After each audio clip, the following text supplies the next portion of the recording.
Hello everyone and welcome back to another video from Gaming Basics. In this video, I'm going to show you how to play career mode on the eFootball game. So let's get started right away. First of all, open up the game on your device, and if you open up the game for the first time, then you might be asked to select your team first.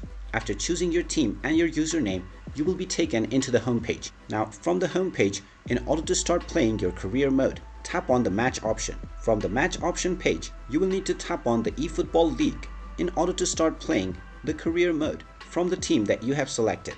And now you will see your placement within the division for your career mode that you have started. Before you start your match, you can tap on matchmaking settings to change your matchmaking area, and you can also tap on game plan in order to change your gameplay settings. You can change your kit that you want to use, and you can also change your formation.